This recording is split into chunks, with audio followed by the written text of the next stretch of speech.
Hello everyone, स्वागत है आपका हमारे चैनल पुस्तक ज्ञान में। दोस्तों, आज के इस वीडियो में हम लोग देखेंगे क्लास 5 के इंग्लिश बुक मैरीगोल्ड का 7th चैप्टर गुलिवर्स ट्रैवल का हिंदी एक्सप्लेनेशन। तो चलिए देर ना करते हुए वीडियो को शुरू करते हैं। गुलिवर्स ट्रैवल यानी कि गुलिवर की एक यात्रा। दोस्तों, गुलिवर ट्रैवल्स जो है एक लेखक जोनाथन स्विफ्ट के द्वारा लिखा गया एक उपन्यास है।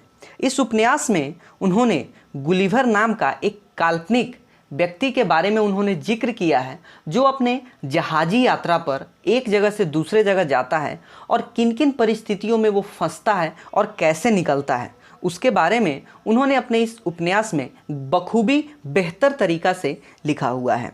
ये जो कहानी है ये भी उनकी एक यात्रा पर ही है, जहाँ गुलिवर्स जाता है और फंस जाता है। इस यात्रा में गुलिवर्स जो है एक ऐसे जगह पर पहुंच जाता है, एक ऐसे टापू पर पहुंचता है जहां के जो लोग हैं नॉर्मल से बहुत ही अधिक लंबे होते हैं और बड़े होते हैं। तो चलिए अब इस कहानी की तरफ रुख लेते हैं।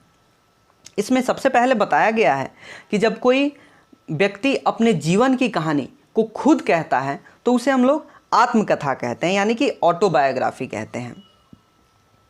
गुलिवर्स नाम का जो एक नाविक रहता है वो एक बार एक बहुत ही जाइंट यानी कि दैत्यों के देश में पकड़ा जाता है और उसने अपनी इस कहानी को इसमें बताया है कि वहाँ क्या क्या उसके साथ होता है। वो बताता है कि 16 जून 1730 को हमने धरती का किनारा पता किया। हमारे जो कप्तान थे उन्होंने दर्जन भर लोगों को, यानी कि मेरे साथ दर्जन भर लोगों को बर्तन के साथ पानी की खोज में भेज दिया। जब हम धरती पर आए तो हमें वहाँ ना कोई नदी दिखी और ना ही कोई हमें वहाँ झरना दिखा जहाँ से हम कोई पानी लेकर वहाँ पे जा सकें। हम लोगों ने आसपास नज़रें भी गड़ाई, लेकिन वहाँ कोई व्यक्ति, कोई वहाँ के जो निवासी थे वो भी हमें देखने को नहीं मिले। गुलिवर्स कहता है कि मैं पानी की तलाश में अपने दोस्तों से आगे निकल गया। जैसे ही मैं आगे बढ़ा मुझे लगा कि ये जो जगह है ये पूरी तरह से बंजर और पथरीला जगह है। मैंने सोचा कि अब मुझे वापस अपने जहाज़ पे चले जाना चाहिए।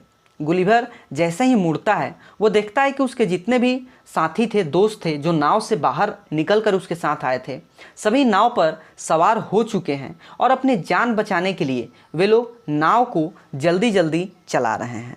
गुलिवर ये सब समझ नहीं पाता है कि क्या हो रहा है। वो और भी तेज कदमों से जहाज़ की तरफ जाने की कोशिश करता है, लेकिन जैसे ही वो नज़दीक पहुंचता है वो देखता है कि वहाँ एक विशाल जीव जो काफ़ी तेज़ी से उनके नाव का पीछा कर रहा है।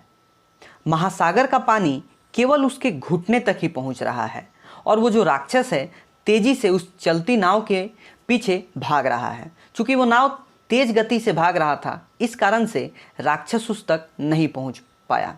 यह देखकर गुलिवर पीछे की तरफ मुड़ जाता है और मुड़ के जो पहाड़ी रहती है उस पर वो अपना चढ़ाई प्रारंभ कर देता है। चूँकि उस जो बड़ा सा क्रिएचर होता है, उस दैत्य को देखकर वो भी डर जाता है, इसलिए वो पहाड़ी पर चढ़ जाता है जिसके दोनों तरफ जौ के खेत थे और वहाँ के जो अनाज थे वो 40 फीट ऊंचे थे और तथा एक खेत से दूसरे खेत में जाने के लिए एक मेड़ भी बना हुआ था। गुलिवर्स कहता है कि मेरे लिए उस मेड़ पर चढ़ना असंभव था, क्योंकि प्रत्येक सीढ़ी जो थी वो 6 फीट ऊंची थी। मैं झाड़ियों में खाली जगह खोजने का प्रयास कर रहा था। तभी वो कहता है कि मैंने दूर से देखा कि एक बड़ा ही अजीब सा, जिस तरह से जितना बड़ा वो राक्षस था, जितना बड़ा वो जीव नाव का पीछा कर रहा था, उतना ही बड़ा एक किसान वहाँ आगे अपनी खेतों की तरफ वो आ रहा था। उसकी आवाज़ जो थी वो बिजली की जैसी कड़क थी। उसी की तरह 7 राक्षस और फसल काटने के लिए खेत की ओर चले आ रहे थे। वे सभी काटने वाले हंसिया अपने हाथों में लिए हुए थे और वो जो हंसिया था वो बहुत ही बड़ा था। जब फसल काटने वाले में से एक वहाँ पहुँचता है जहाँ गुलिवर छुपा हुआ रहता है, वो देखकर जैसे ही गुलिवर उस जाइंट व्यक्ति को, उस राक्षस को अपनी तरफ देखता है, गुलिवर चिल्लाना शुरू कर देता है। वो जो व्यक्ति रहता है, जो बहुत ही बड़ा सा व्यक्ति रहता है, वो अपना फसल काटना बंद कर देता है और गुलिवर्स को अपने उंगलियों के बीच में रखकर उठा लेता है और अपने आँखों के नज़दीक लाता है। वो जानना चाहता है कि ये आखिर कौन सा जीव है जो इतना छोटा है। गुलिवर्स और भी बहुत डर जाता है जब वो राक्षस उसे अपने चेहरे के पास लाता है। कुछ समय के बाद वो जो व्यक्ति है वो उसके जो बाकी 7 साथी थे उसे भी अपने पास बुलाता है और धीरे से अपने हाथों से धीरे से उसे धरती पर रख देता है गुलिवर्स को। जैसे ही गुलिवर्स नीचे पहुंचता है, गुलिवर्स जो है बड़ा ही डर जाता है, चूँकि उन 7 राक्षसों के बीच उसे बड़ा ही डर सा लगने लगता है। वो धीरे धीरे अब पीछे की तरफ भागना शुरू करता है, लेकिन वो जो राक्षस है उसे पकड़ लेता है। गुलिवर्स अलग अलग भाषाओं में उनसे बातचीत करने की कोशिश करता है, लेकिन वो हर बार असफल हो जाता है, क्योंकि वो जो भी बात करता है उनके कानों तक वो बात नहीं पहुंच पाती है या वे लोग उस भाषा को नहीं समझ पाते हैं। उनमें से एक जो राक्षस रहता है, जो बड़ा व्यक्ति रहता है, वो एक्चुअली में उसे हम लोग किसान कह सकते हैं, वो गुलिवर्स को अपने घर पर ले जाता है और कुछ दूरी पर एक डाइनिंग टेबल रहती है जो लगभग ज़मीन से 30 फीट ऊंची रहती है। उसके ऊपर गुलिवर्स को रख देता है। कुछ समय के बाद उस किसान के लिए भोजन का एक थाली आता है जिसमें रोटी रखी हुई रहती है। उस किसान की जो औरत रहती है, बीवी रहती है, उसमें से कुछ रोटी का टुकड़ा करके गुलिवर्स के आगे भी खाने के लिए रख देती है। कुछ समय के बाद गुलिवर्स देखता है कि एक जो बिल्ली है वो बैल से लगभग 10 गुना बड़ी है। किसान की पत्नी उसे प्यार से सहलाती रहती है।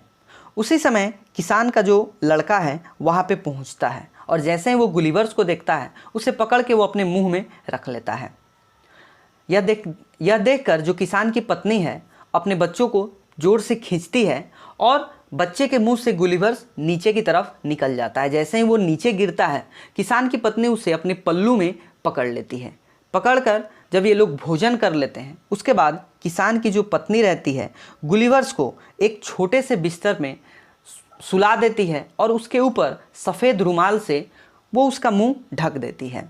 कुछ समय के बाद गुलिवर कहता है कि मैं सो जाता हूँ और अपने सपनों में अपनी पत्नी और बच्चों के सपने देखना मैं प्रारंभ कर देता हूँ। तो दोस्तों, यह था इस चैप्टर का, इस स्टोरी का हिंदी एक्सप्लेनेशन। तो इस वीडियो में बस इतना ही। मिलेंगे अगले वीडियो में, तब तक चैनल पर हमारे बने रहिए और वीडियो को हमारे देखते रहिए। मिलेंगे अगले वीडियो में, तब तक के लिए हमारे चैनल पर बने रहने के लिए दोस्तों आपका बहुत बहुत धन्यवाद।